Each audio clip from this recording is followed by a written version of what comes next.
Tja, und wie soll es weitergehen in der deutschen Wirtschaft? Darüber möchte ich auch sprechen mit Tilman Kuban, hier bei mir im Studio, Mitglied im Wirtschaftsausschuss von der CDU. Schönen guten Tag. Schauen wir mal aus das, was Robert Habeck da eben auch gesagt hat auf diesem Industriegipfel. Man könne ja noch schnell wichtige Entscheidungen treffen, wenn denn der politische Wille da sei. Das ist offensichtlich an die Union gerichtet. Ist denn der Wille da? Möchte man jetzt noch Dinge entscheiden, wie zum Beispiel eine Senkung des Strompreises? Also erstmal muss man sagen, die Regierung hatte 3 Jahre lang Zeit, die richtigen Entscheidungen zu treffen, und sie hat nichts getan. Das ist ja das, was wir feststellen müssen. Das Beispiel Thyssen, aber auch Volkswagen, Bosch, andere, die in den letzten Tagen angekündigt haben, sind ein Paradebeispiel für das Scheitern von Habecks grüner Transformation.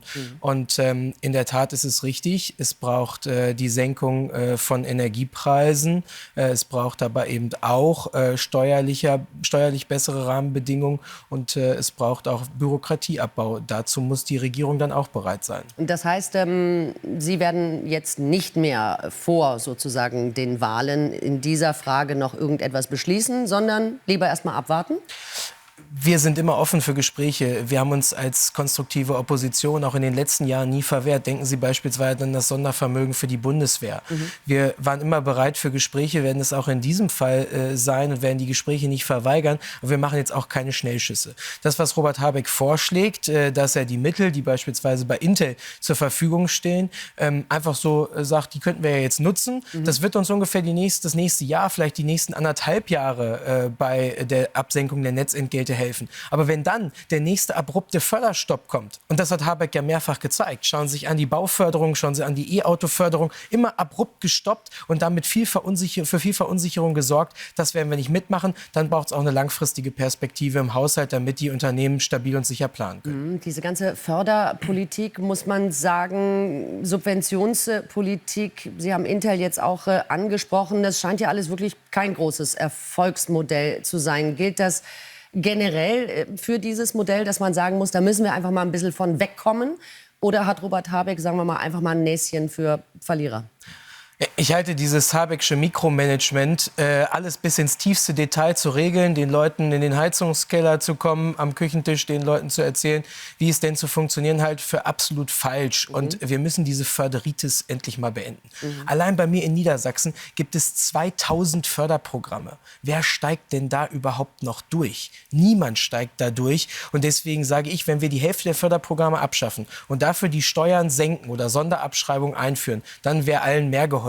Weil was wir da machen ist, wir nehmen den Leuten erst viel Geld weg über die Steuer, um es ihnen dann mühsam und bürokratisch in einzelnen Förderprogrammen wieder anzubieten, in der Hoffnung, dass der Beamte dann am Ende noch ein bisschen Geld übrig hat und den Daumen hebt und nicht senkt. Das ist doch keine solide Politik. Allerdings, wo Sie Niedersachsen gerade ansprechen, auch VW ja quasi ein Opfer dieser ewigen Politik, dass man sagen muss, hier sind Firmen in Deutschland, die sind too big to fail. Da muss man immer wieder nachheizen, da muss man immer wieder reinpushen, anstatt dass man vielleicht mal überlegt, wie kriegt man die strukturell besser aufgestellt und wie kriegt man den Wirtschaftsstandort Deutschland wieder ein bisschen attraktiver. Weil Fakt ist ja nun, egal was an Wirtschaftsförderung und Ähnlichem da reinfließt, am Ende, wenn die Lohnkosten, wenn die Stromkosten, wenn das alles zu hoch ist, dann gehen die Firmen nun mal ins Ausland, und das ist Fakt. Ich würde jetzt nicht sagen, dass wir keine großen Unternehmen mehr brauchen, die, wie Sie sagen, too big to fail sind. Wir sind sehr stolz auf unsere Industrie. Wir haben über viele Jahre davon gut gelebt und haben viele tolle Arbeitnehmerinnen und Arbeitnehmer, die dort arbeiten.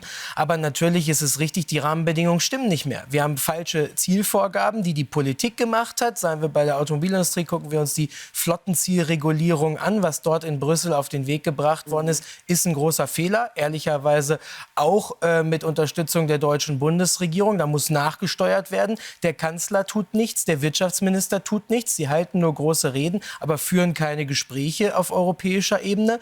Wir brauchen günstigere Energie und wir brauchen am Ende bessere steuerliche Rahmenbedingungen. Dann wird es auch mit den Großunternehmen weitergehen, ob sie VW, Thyssen, Bosch, ZF oder andere heißen. Jetzt muss man ja auch sagen, Sie haben es jetzt ein bisschen dieser Regierung angelastet. Da wäre jetzt in 3 Jahren nichts passiert. Aber eben viele dieser strukturellen Probleme sind natürlich noch auf die GroKo-Zeiten zurückzuführen. Da war eben auch die Union mit in Regierungsverantwortung. Was will man denn jetzt tatsächlich anders machen, wenn man erneut in Regierungsverantwortung kommt? Wie möchten Sie die Wirtschaft in diesen Punkten neu aufstellen?